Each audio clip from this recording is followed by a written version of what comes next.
Você pegou um pouco dessa transição dele de ponta para centroavante, né? Ele jogou uma época no Real como centroavante, mas depois voltou para... Ele chegou de 9, né? Chegou de 9. Ele chegou de 9, aí depois ele volta a jogar com a 7.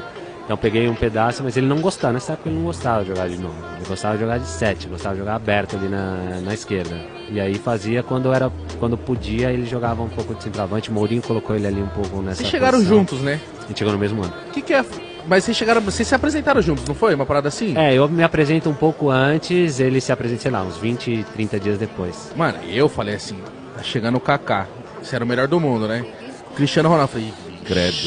Credo. Como que foi a proposta? Por que você decidiu ir pro Real? Mano, o Milan tinha uma política de não vender jogador. Assim, o Milan não vendia jogador. Essa era uma política do clube e eles... Não, o Maldini tá lá ainda? Tá lá. Você tem uma ideia de como que é. E aí, o Milan... o Shevchenko decide sair em 2000 e... A gente foi campeão em 2007, no mercado de 2006. Ele fala que queria ir pro Chelsea e o Milan fala assim, ó, a gente não vende nossos jogadores, você vai publicamente declarar que você não quer mais jogar no Milan. Ele vai, chama uma coletiva e fala que não quer mais jogar no Milan e vai vendido pro Chelsea. Pressão da porra. Pressão violenta.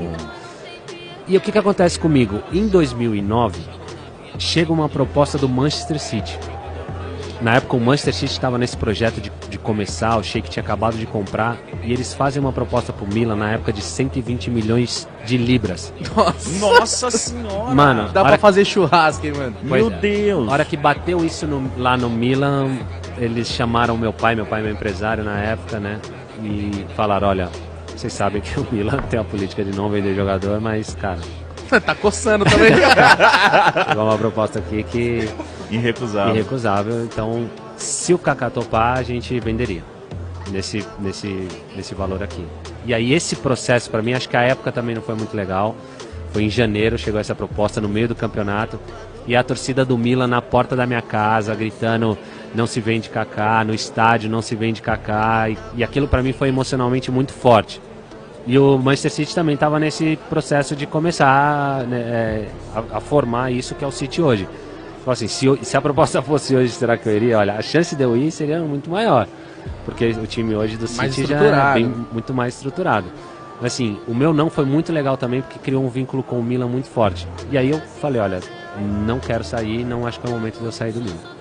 E aí fico mais 6 meses, e aí na minha cabeça foi assim, cara, o Milan nunca vendeu um jogador, tá abrindo essa porta, então não sei se faz mais muito sentido eu ficar aqui.